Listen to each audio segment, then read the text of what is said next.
आज शिवसेना के प्रदेश प्रवक्ता कन्हैया तिवारी के नेतृत्व में शिवसेना छावनी किसान संघ व अखिल भारतीय छावनी उत्थान एवं संघर्ष समिति के कार्यकर्ताओं ने एक साथ मिलकर कैंट बोर्ड में कैंट अध्यक्ष को अपनी मांगों का ज्ञापन देने पहुंचे।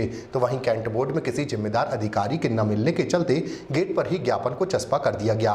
ज्ञापन चस्पा करने के बाद जानकारी देते हुए बताया कि छावनी परिषद के वार्ड क्रमांक 6 के पार्षद सुंदरलाल अग्रवाल पर रक्षा संपदा अधिकारी के 17 जुलाई 2020 के प्रतिवेदन पर आज दिनांक तक कैंट की धारा 34 के प्रकरणों पर कार्रवाई न होना नियमों का उल्लंघन है, जिसके चलते उपरोक्त प्रकरण की जांच जल्द से जल्द की जाए और वार्ड नंबर 6 के पार्षद को पार्षद पद से अलग किया जाए। साथ ही बताया कि 24,000 मतदाताओं के नाम द्वेषपूर्ण रवैये के सहित पक्षपात की भावना से काटे गए हैं, जो कि पूर्णतः गलत है।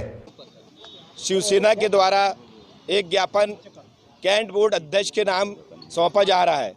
प्रदर्शन किया जा रहा है कि कैंट एक्ट की धारा 34 का पालन किया जाए।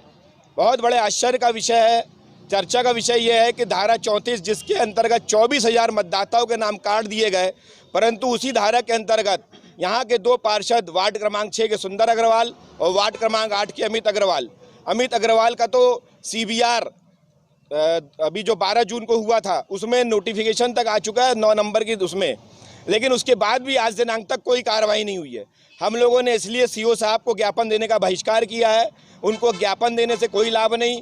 CO साहब ज्ञापन लेकर के किनारे फेंक देते हैं, सत्ता के दबाव में आते हैं, पार्षदों के साथ मिली भगत करके पैसा खाते हैं, परंतु नियमों का पालन करने के लिए जिसके लिए वे IDES का एग्ज़ाम पास करके यहाँ पर अधिकारी बने हैं, उस अधिकारी के तौर पर उन्होंने कोई भी ऐसा काम नहीं किया है। 4 महीने पहले भी हमने ज्ञापन दिया था, हम आज भी प्रदर्शन करके ज्ञापन दे रहे हैं, लेकिन उनके कान में जूं नहीं रेंग रही है, क्योंकि उनको पैसा जो है भ्रष्टाचार का इन पार्षदों के माध्यम से मिलता है। ये सीधा सीधा उनकी मिली भगत हमको समझ में आ रही है, क्योंकि कार्रवाई समाचार पत्रों ने इतनी छापी, मीडिया में इतना उछला, लेकिन उसके बाद भी कार्रवाई नहीं होना, ये क्या दर्शाता है? ये हम लोग यहाँ पर धारा 34 का पालन करने के लिए यहाँ पर आए हैं कि भाई धारा 34 का पालन करो।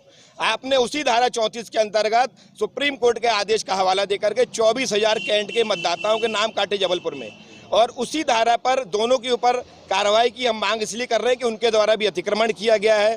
आप लोगों को विदित होगा, इसके पहले हमने जब ज्ञापन दिया तो JDA का ड्यूप्लेक्स जो है APR कॉलोनी के पीछे उसे तोड़ा गया। मतलब अपराध सीधा सीधा सिद्ध होता है, लेकिन उसके बाद भी अपराधी पे कोई कार्रवाई नहीं हुई।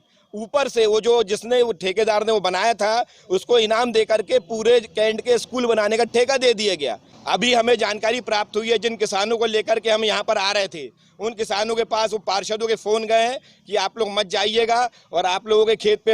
हाँ, एक बात आपने पूछ के और अच्छी बात कही, इन लोगों को धमकाया जाता है। आज मैंने प्रदर्शन किया है, चैलेंज है, 2-4 दिन बाद जाके पेंटी नाके के चौड़ीकरण नापा जाएगा, किसी बगीचे वाले को नोटिस दे दिया जाएगा, कोई घर वाले को नोटिस दे के वहाँ मिलिट्री खड़ी कर देंगे। ऐसे धमकाया जाता है, डराया जाता है, तो बेचारा आदमी ये डर के मारे वो हमारे साथ आज नहीं आया। आज के पहले था और आज के बाद भी रहेगा। और मेरी लड़ाई उन 24,000 लोगों के लिए है। यदि ये 24,000 मेरे साथ लड़ाई लड़ने के लिए तैयार है तो मैं लड़ूंगा, नहीं लड़ने तैयार है तो मैं भी अपने मुझे राजनीति करने के लिए और भी क्षेत्र है, मैं वहाँ जाके करूँगा। आपको एक चीज़ और बता दूँ, मैं ये लड़ाई मैं उनके कहने से लड़ने आया था। पिछले साल उन्होंने मुझसे आग्रह किया था कि आप हमारी लड़ाई लड़िए, तो मैं आया था।